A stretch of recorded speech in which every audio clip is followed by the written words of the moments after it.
What's up? It's episode 44, Pain Points of Wealth, and we saw a market correction this past week, or a little bit of a sell-off, but the major indices now sit at all-time highs again as I'm recording this. But the question is out there, is the market topping out? Are we starting to see a peak? Is the market ready to crash? Is this sugar high, that trillions of dollars that the government's created, finally coming to an end? We're going to break it down for you. We're going to give you our view of the rest of the year when it comes to the economy, the stock market. And on the tipping point today, we're going to talk about the covered call strategy. You may have heard about this. Is this a strategy you should be thinking about with your portfolio to build wealth? We're going to break down what a covered call strategy is and our thoughts on it. Is it appropriate? Not appropriate? Along with, we've just created our own cryptocurrency, Bobcoin. You need Bobcoin in your portfolio. We're going to tell you why. Let's hop to it. Hit the music. Welcome to the Pain Points of Wealth, the podcast that addresses the pain points that come with creating, growing, and sustaining your wealth, giving you a multi-generational perspective from three Pains in a pod. Bob Payne, the boomer, Chris Payne, the millennial, and Ryan Payne, the generation somewhere in between. Hey guys, we had a heck of a week. We had a holiday shortened week with the 4th of July holiday on this past Monday. And, the first half of the year, it felt like the market went up every single day. We actually had a down day this week. Of course, it recovered. We're at all-time record highs. Hey, the correction happened. If you blink, you missed it. I know. I love the word correction. It's such a great euphemism that Wall Street loves to use, right? It just sounds so neat and orderly. We had this correction, but we know the market short-term is always chaos, and it's been pretty chaotic. We've seen oil prices all over the place. We've got China basically locking down their companies, strong-arming them, just like crazy stuff going on right now. But, I think the bigger question is the party over, guys? Are we finally seeing peak equity prices? Are we going to see a massive sell-off or a crash? What's going on here? Well, I'll tell you what, guys, this past weekend, over the 4th of July weekend, I sailed my catamaran up and around the Statue of Liberty. And the entire journey on the way up, we were faced with headwinds. Just because we had headwinds didn't mean we just turn around and headed back.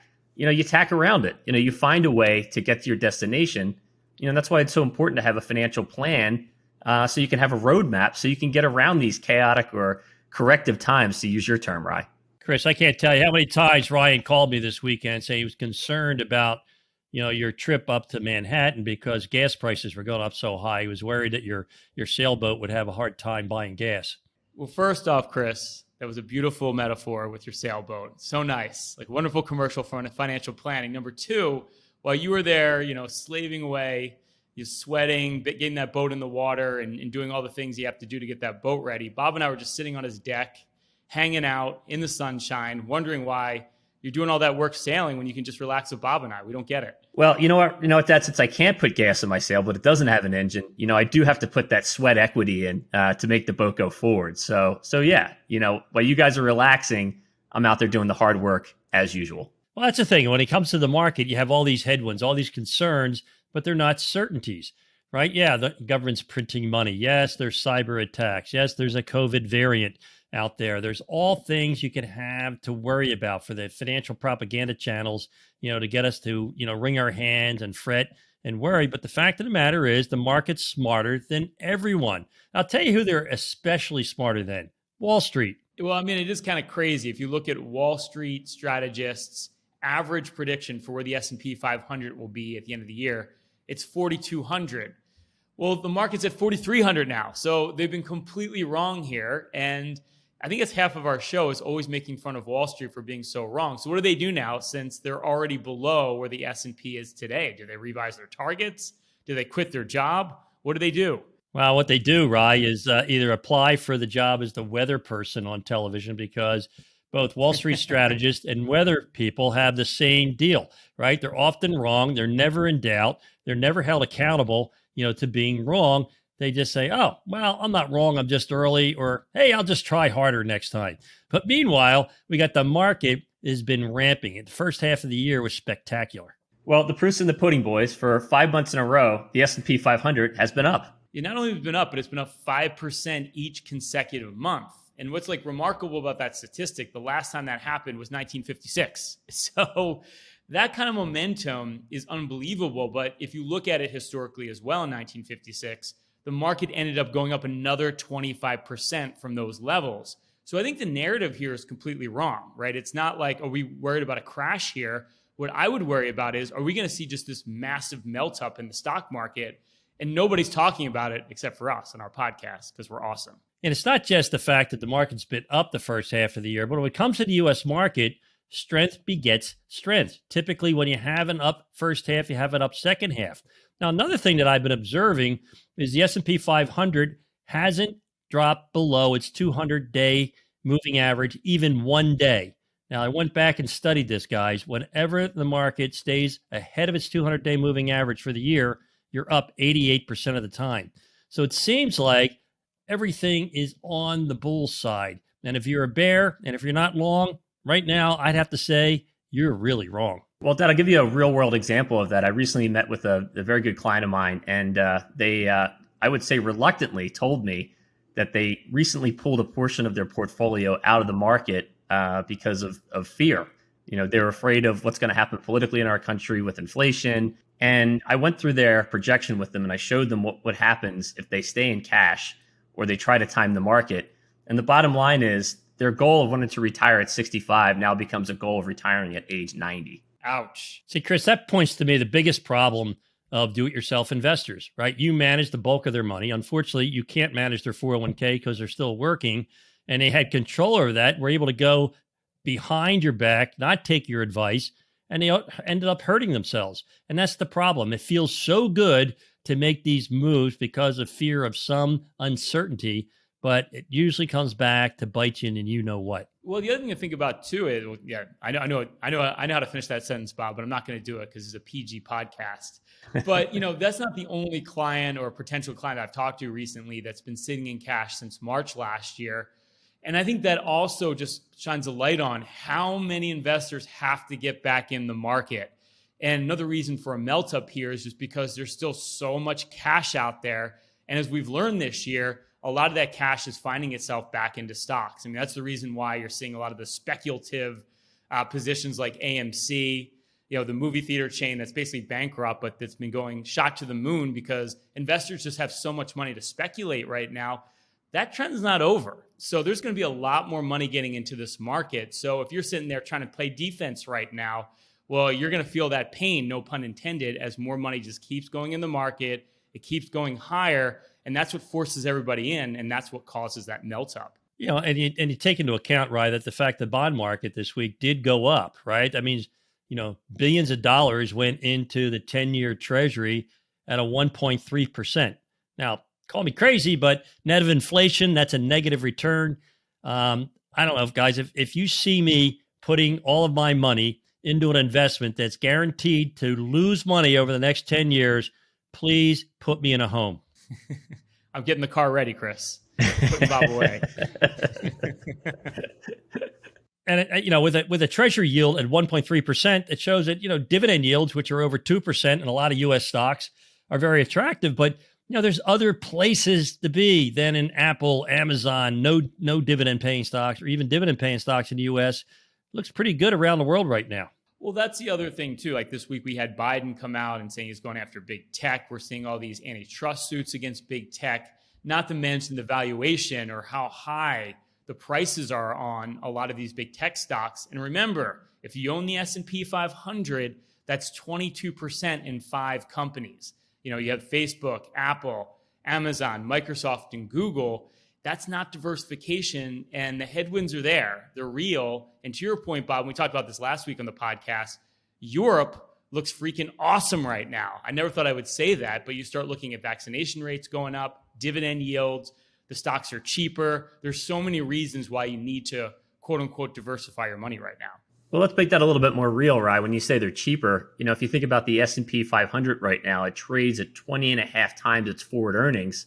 Let's take Europe, on the other hand. It only trades at 16.5 times its forward earnings. So I would say that's a huge discount. I don't know about you guys, but I certainly love to buy stuff at a discount. Buy low, sell high. That's the name of the game. Yeah, when it comes to Europe and Japan, the rest of the world, They usually do lag the U.S. because we do happen to be the greatest economy in the world, the greatest country in the world. But I digress.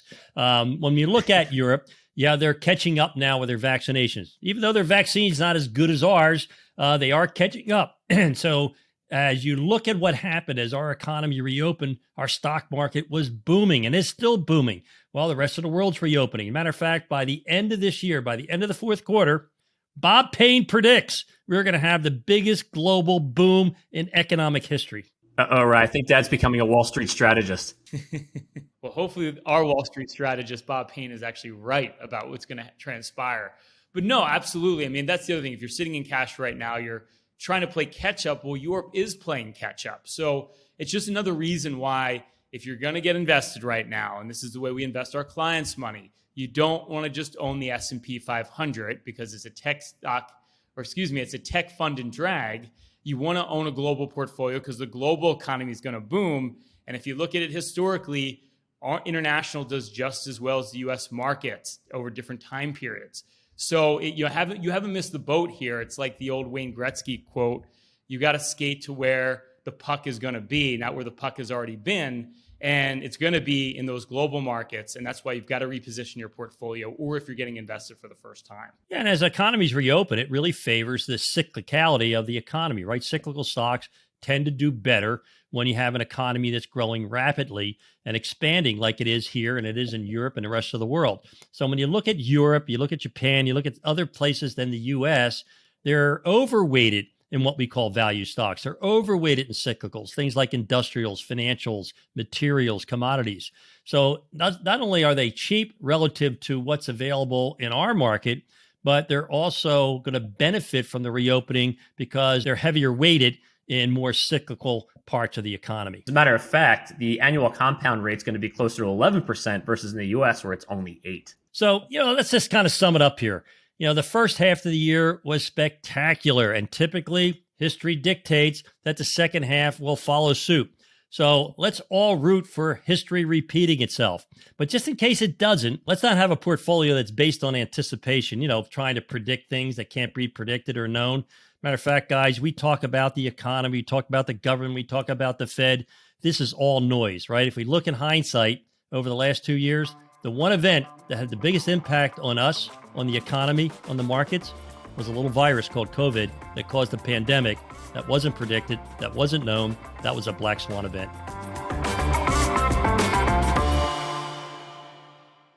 Hey, I hope you're enjoying episode 44, Pain Points of Wealth. If you like our content, give us some love. Click on that like button, subscribe to our channel. If you're watching this on YouTube, you can click the subscribe button, that notification bell, so you can get all our fresh content every single week.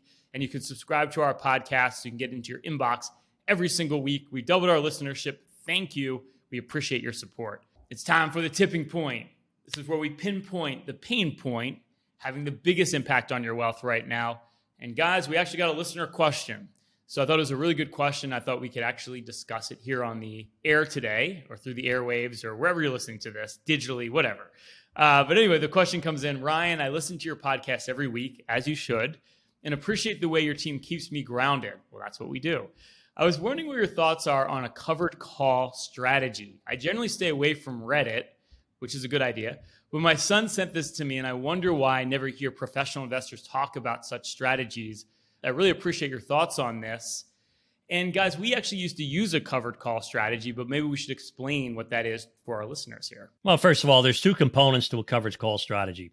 You buy the stock. Everybody knows how to buy a stock, right? You can buy 100 shares of stock, 1,000 shares of any stock that's publicly traded. And there's another way to invest in that same stock. That's called an option. Now, an option is a very speculative way to invest because it has a finite period of time to where it exists. So if you think about casino gambling, the stock is the house, it's the casino, and the option is the bettor. Now, when it comes to the stock market and investing, who do you guys want to be? Do you want to be the casino or do you want to be the gambler? Always the casino. Yeah, based on those multi-million-dollar casinos that they built down in Atlantic City, I'm going to say that as well. Well, that's right. So basically, what you're doing is you have this contract. You're giving someone the right to buy your stock at a certain price, higher than where you bought it, ideally, and you keep getting these income payments. They pay you a premium. So not only do you get the dividend on the stock, but you're getting this premium on top of that, which ideally every quarter or so, you keep getting extra income, which sounds really sexy. You're getting all this income on your stock, like it's a no-brainer. Why wouldn't everybody do this? I know it's even better than that, Rye. When you think about the gambler in Atlantic City, 80-90% of the time they lose all of their money, right? And most people who buy call options lose all their money. Of course, that is until they don't. And that means when they don't lose money, it means the market made a gigantic move. And that's the problem with the strategy. When the market moves big, like it had this last year, you end up having to sell out of the market and you don't get all of the return you deserve. Well, that's exactly right. Because the one thing we never talk about when it comes to the stock market is the stock market's boring. It does nothing for years and years. And then all of a sudden you get these huge moves up once in a while that no one predicts ahead of time. To your point last year, no one predicted coming out of the pandemic, all of a sudden, we're going to have this major move upwards. And if you miss that move up because you were called out of your position because you're in a contract with another investor to buy your stock, and then you miss all that upside, well, you've missed all your return in the stock market. Who cares if you got that extra income payment every quarter from writing the call? Missing that upside is a much bigger deal than getting those little income payments every quarter, and most investors don't realize that. But not to mention that if you hold these stocks in your taxable account, you've now generated a capital gain. So you're going to owe taxes, which will by far reduce your return. And options, no matter how long you hold them, are taxed as ordinary income, even if you had it for over a year. So again, it's really not a great strategy in terms of wealth creation. Now, it sounds good, but that's the problem. We all have this issue with paying the actual price that it takes to get the return that the market offers. So, if, you think about the stock market, guys, it's the greatest wealth creator in the history of mankind. Why aren't we all 100% long the equity market? Because we don't want to pay the price. The price is volatility. It's scary. And that's why Wall Street comes up with these strategies showing you a way to get, I can get the return without any added risk. Well, the risk is huge when you're out of the market, especially now when you're in a big booming bull market. Yeah, and the big picture is just that, right? If you look at over the last 20 years, 30 years, 40 years, and we've seen all the stats on this, if you miss just the best 15 days in the market over those time frames, you basically miss all your return. Think about that, 15 days taken out. If you miss any one of those days, that's it. You've missed all the return. You can't afford that bet. You can't afford to think you're going to be that smart. It's just about, we always say it, but time in the market, not timing the market. And that's why that covered call strategy just doesn't work, because it's limiting the most important time to be in the market when it's going up big, because it only happens once in a while. So you just can't afford to miss it. It's actually that simple. But you know what, guys? I want to talk about something a little more important today. So when Chris was sailing this weekend around the Statue of Liberty, on his catamaran, which you got second place. Congratulations, Chris, in your race. That's a big deal. Way to go, Chris. Thank you. Pretty cool. As Bob and I just sat on Bob's back deck while the sun was shining, just being, lazy. Bob and I came up with a brilliant idea. We needed to come out with our own cryptocurrency, and we want to talk to our listeners today about our new invention, Bobcoin. Absolutely right, Rye. I'm so tired of sitting there with a green eye being jealous of all these cryptocurrencies. And I figured, how hard could it be? Well, first of all, I came up with a tremendous name, Bobcoin. I think they'll sell like hotcakes. And Chris, you've always been the computer expert in our family. So all I need you to do is write that algorithm. Now, that we'll put on our computer and we'll just start mining. Now, we have 3 computers today, right? You have your computer, I have mine. Rye, you have yours. So Chris will get us our algorithm. We'll start mining Bitcoin, or what we're going to call Bobcoin, on our computers. And I make a promise to everybody: I'll only create a limited amount so that it'll have that unique valuation where it's always going to be going up in value, because I only created a couple of them out of thin air. You know what, Bob? I can just see how we're just going to completely undermine the entire banking system. I think the central bank's going to give up control of money supply, because everyone's just going to want Bobcoin. And, what's going to make it even more special is, each coin is going to have a different picture of Bob's hair, in a different position. So it's even more unique than Bitcoin, where all the Bitcoins look the same. Every Bobcoin is going to look a little bit different, which obviously that only makes it more scarce and more valuable. Well, boys, I did hear a statistic recently that people with full heads of hair tend to be more trustworthy and more confident. So if you can't trust in Bobcoin with his hair on the picture, I don't know what you can trust. And for all you naysayers out there who say, well, wait a minute, what is this Bobcoin? I'll just tell you the same thing. I'll use the same euphemism they use on CNBC. Well, it's a store of value. It's a hedge. It's a hedge against becoming wealthy. It's, it's really a bad idea, guys. So we're not going to do it. And guys, the number one reason we're not going to do it, I'm afraid this thing may end up becoming a dog, and dog coin's already taken. So let's just forget the whole idea. Let's just keep investing like we have for the last 50 years. Keep creating wealth, maintaining wealth. I think that's the strategy. Bob, Chris, and I now have a collective 70 years helping individuals just like you with your planning and investing. This is literally what we do every single day. Everything you hear on this podcast with some due diligence of your own can help you get ahead, financially speaking, at any stage of your journey. But if you want a more hands-on approach and you've saved over $500,000 for retirement, myself, Bob, and Chris will run for you our total financial master plan, and we'll do that with no obligation or cost. Simply go to www.paincm.com/financial plan to see if you qualify for a complimentary financial review, or click on the link below. We'll literally do a full audit of your investments, the fees you're paying, tax optimization, a complete savings and income plan to ensure you're on the right path to achieving financial independence. Simply go to www.paincm.com/financial plan to see if you qualify for a free financial review. Hey, hope you're enjoying episode 44, Pain Points of Wealth. If you like our content, you love our content, don't be shy. Click on that like button, subscribe to our channel. If this is on YouTube, you can click that little notification bell to be notified of every single new podcast coming out every single week. And don't be shy. Share our podcast with someone else who can benefit from our insights in the financial world. All right, gentlemen, the hidden facts of finance, random financial facts that may surprise you or even shock you. Bob, the S&P 500 averages a whopping 21.8% in a newly elected Democrats' inaugural year. If the past few weeks are any indication, it's playing out perfectly again this year. Yeah, believe it or not, Rye, the first year in a presidential cycle under a Democratic presidency typically has at least a 20% return. Now, you wouldn't think that because of what the administration's been proposing. Higher taxes, right? More estate taxes, reducing wealth. And you would think that would be counterintuitive to investing in the stock market. Turns out it's not the case. Well, if that's the case, we have another 10% plus to go. Again, market melt up. It's coming. You heard it here first. Chris, Porsche's main asset, Volkswagen, has set its sights on becoming the world's #1 electric vehicle maker by 2025, surpassing market leader Tesla.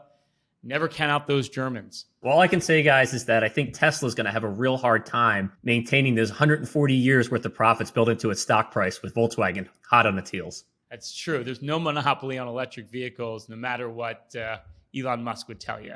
So, Bob, 70% of betting revenue these days comes from in-play wagers, something known as proposition bets, or what we call micro bets. For example, will a player hit a home run in his next at bat? You can literally bet on anything. Over my lifetime, the biggest conundrum in my life has been how a fool and their money got together in the first place. And when I see them making these ridiculous gambling bets, why don't they just figure it out? Buy the companies that are publicly traded that are taking those bets and keep the money in their pocket. Those stocks are going through the roof. They're not going up because these gamblers are winning on these weekly bets. Fair point. Like every gambling stock since the pandemic has just been rocking and rolling. So be the owner of the company. Don't be the gambler. I like it, Bob. Good message there. Chris, the average Robinhood customer had about 5,000 in an account as of February. That is a far cry from brokerages like Schwab, where the average household has over $320,000 invested. Cryptocurrency trading in the first quarter accounted for 17% of Robinhood's revenue, up from 3% in 2020, and where more than a third of that revenue came from trading doggy coin. Sounds like Robinhood is less like online investing and more like online poker playing. Well, I think more importantly here, once we get Bobcoin off the ground, I can't imagine that those Robinhood traders aren't going to be like literally just trading it like it's going out of style. So I think our business model is coming to fruition here, gentlemen. Just promise me, guys, that it won't be a dog. On that note, another great show today. If you like our podcast, you love our podcast, please Don't be shy. Subscribe to our channel. We've doubled our listenership. Thank you for your support. And as always, stay loose and keep an open mind. Thanks for listening to The Pain Points of Wealth. Hopefully, you found the ideas discussed in this episode valuable and useful for your own financial journey. You can find out more about Bob, Brian, and Chris's firm, Payne Capital Management, at bebullish.com or through the contact information found in the description of this episode in your podcast player or app. Join us next week for another episode of The Pain Points of Wealth, brought to you by Payne Capital Management. Information provided on today's show is provided for informational purposes only and does not constitute investment, tax, or legal advice. Information is obtained from sources that are deemed to be reliable, but their accuracy and completeness cannot be guaranteed.